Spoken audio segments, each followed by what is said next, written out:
प्रणाम सभी भैया बहनों को। 5वें नंबर पीडीएफ में अध्याय 2 के 5वें नंबर पीडीएफ में आज हम समझते हैं निदर्शन रीति के 4 आवश्यक तत्वों को समझाइए। निदर्शन रीति क्या है, इसके 4 आवश्यक तत्व। तो निदर्शन या प्रतिचयन रीति के आवश्यक तत्व, निदर्शन को ही प्रतिचयन रीति भी बोलते हैं। तो एक निदर्शन प्रतिचयन रीति में निम्नलिखित आवश्यक तत्व होने चाहिए। पहला, प्रतिनिधित्व का। प्रतिनिधित्व का गुण कैसा होना चाहिए? प्रतिदर्श इस प्रकार का होना चाहिए कि वह समग्र की सभी विशेषताओं का पूर्ण प्रतिनिधित्व करे। क्या करना चाहिए? प्रतिदर्श इस प्रकार से होना चाहिए कि वह समग्र यानी इकट्ठा जो भी है उसकी सभी विशेषताओं का पूर्ण प्रतिनिधित्व कर रहा हो। यह तभी संभव हो सकता है, कब संभव हो सकता है? जब समग्र की प्रत्येक इकाई को प्रतिदर्श के रूप में चुने जाने का समान अवसर प्राप्त हो। प्रत्येक इकाई को प्रतिदर्श के रूप में चुनने के लिए समान अवसर प्राप्त होना चाहिए। दूसरा, सजातीयता का गुण होना चाहिए। यदि किसी समग्र में 2 या 2 से अधिक सैंपल छांटे जाए तो उनमें समानता होनी चाहिए। 2 या 2 से अधिक सैंपल छांटे जाए तो समानता होनी चाहिए, अर्थात इनकी विशेषताएं एक जैसी होनी चाहिए। तीसरा, स्वतंत्रता। समग्र की सभी इकाई एक दूसरे से स्वतंत्र होनी चाहिए। फिर चौथा, पर्याप्तता। प्रतिदर्श के रूप में चुनी जाने वाली इकाइयों की संख्या पर्याप्त होनी चाहिए तथा विश्वसनीय निष्कर्ष प्राप्त होंगे। तभी क्या होगा? विश्वसनीय निष्कर्ष प्राप्त होंगे। जैसे दूध डेयरी में दूध के सैंपल लिए जाते हैं, सोयाबीन मंडी में जितनी भी सोयाबीन आती है तो उनके सैंपल इकट्ठे किए जाते हैं। तो ये निदर्श कहलाते, निदर्श रीति। निदर्शन या प्रतिचयन के आधार क्या होता है? प्रतिदर्श जो भी थोड़ी थोड़ी सोयाबीन सभी ढेरों की लेंगे या थोड़ा थोड़ा दूध इकट्ठा करेंगे तो ये प्रतिदर्श कहलाएगा। किस प्रकार का होना चाहिए? समग्र की सभी विशेषताओं का पूर्ण प्रतिनिधित्व करे कि उस गांव से जितना भी दूध डेयरी में आ रहा है या उस मंडी से जितनी भी सोयाबीन जा रही है वह सभी विशेषताओं, क्षेत्र की सभी विशेषताओं का प्रतिनिधित्व कर रही हो। यह भी संभव हो सकता है कि जब समग्र की प्रत्येक इकाई को प्रतिदर्श के रूप में चुने जाने का समान अवसर प्राप्त हो रहा हो। सजातीयता भी होनी चाहिए। समग्र में 2 या 2 से अधिक सैंपल छांटे जाए तो उसमें समानता हो। इनकी विशेषताएं एक जैसी होनी चाहिए। सभी इकाई एक दूसरे से स्वतंत्र होनी चाहिए और इतना प्रतिदर्श होना चाहिए कि इकाइयों की संख्या पर्याप्त हो जाए और विश्वसनीय हो। देव निदर्शन क्या है? यह स्तरित देव निदर्शन से किस प्रकार भिन्न है? तो न्यादर्श को चुनने के लिए यह सर्वोत्तम विधि मानी जाती है। न्यादर्श जो सैंपल लिए जाते हैं उसमें देव निदर्शन और स्तरित निदर्शन 2 विधियाँ आती है। तो देव निदर्शन जो विधि है वह सर्वोत्तम विधि मानी जाती है।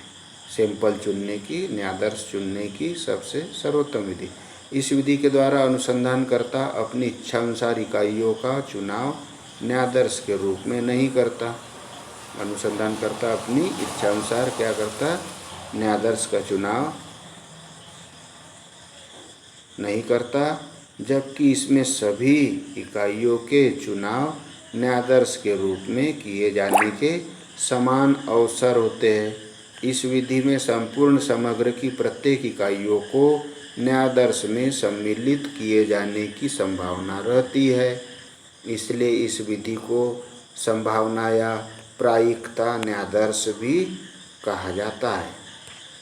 संभावना या प्रायिकता न्यायादर्श भी कहा जाता है। देव निदर्शन, स्तरित निदर्शन, देव निदर्शन,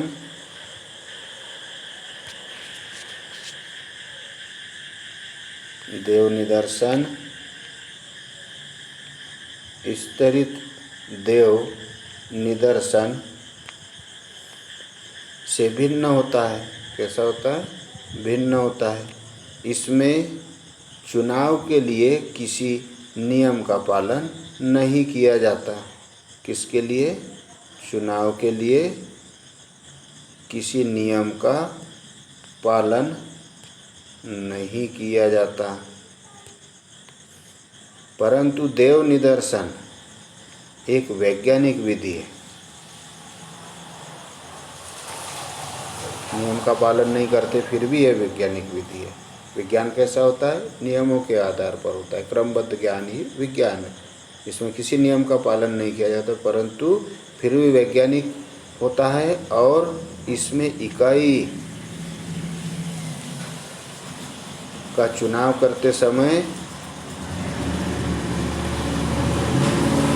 नियमों का पालन किया जाता है। इकाई का चुनाव करते समय क्या करेंगे? नियमों का पालन करेंगे। प्रतिचयन या निदर्शन रीति के प्रमुख दोष बताइए। प्रतिचयन या निदर्शन विधि के प्रमुख दोष। तो निदर्शन विधि के निम्नलिखित दोष है। नंबर 1, निदर्शन विधि से अनुसंधान कार्य किया जाता है तो उसमें अनुसंधानकर्ता द्वारा पक्षपात करने की संभावना रहती है। निदर्शन विधि से अनुसंधान कार्य किए जाने पर क्या होगा कि अनुसंधानकर्ता द्वारा पक्षपात करने की संभावना रहेगी। दूसरा, निदर्शन विधि द्वारा प्राप्त समांकों में उच्च स्तर की परिशुद्धता नहीं पाई जाती। परिशुद्धता नहीं पाई जाती। तीसरा, यदि समग्र में से समग्र में से चुनी हुई इकाइयाँ उचित मात्रा में नहीं है तो परिणाम अविश्वसनीय हो सकते। परिणाम कैसे होंगे? अविश्वसनीय।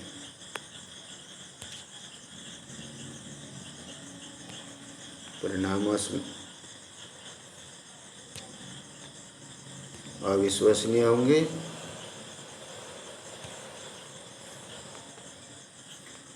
चौथा, यदि समग्र काफ़ी छोटा हो तो उसमें से न्यायादर्श बनाना संभव नहीं होता। क्या बनाना संभव नहीं होता? कि समग्र काफ़ी छोटा अगर है, न्यायादर्श बहुत छोटा है, तो उसमें से न्यायादर्श बनाना संभव नहीं होता।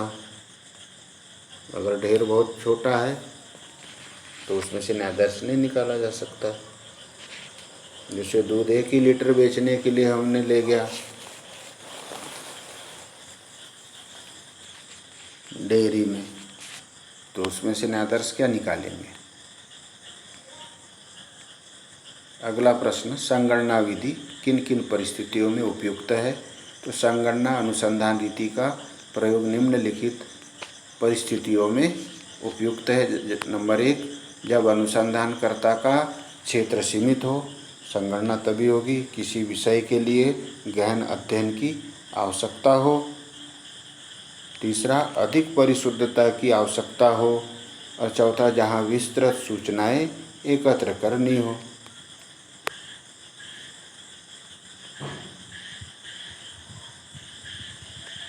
चित्र बनाने के लिए सामान्य नियमों को लिखिए।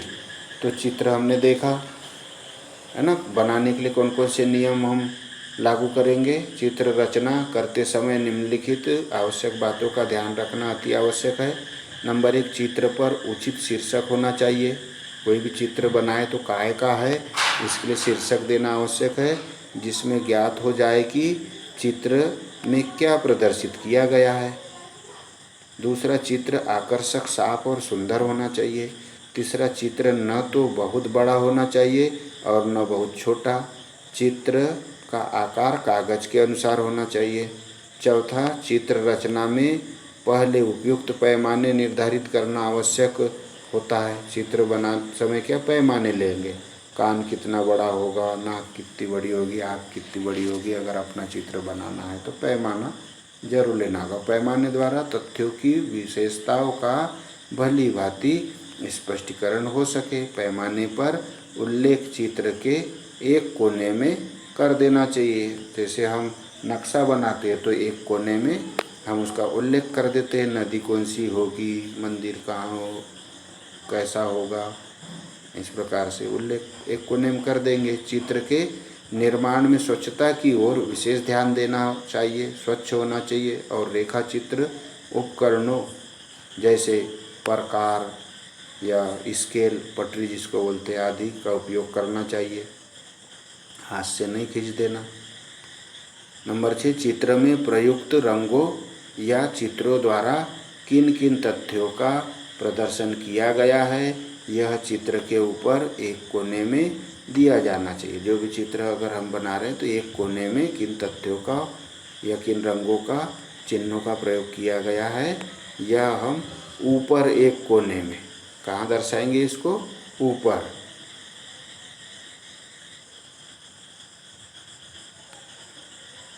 प्रणाम। अगले भाग में हम पढ़ेंगे चित्रमय प्रदर्शन की सीमाएं लिखिए।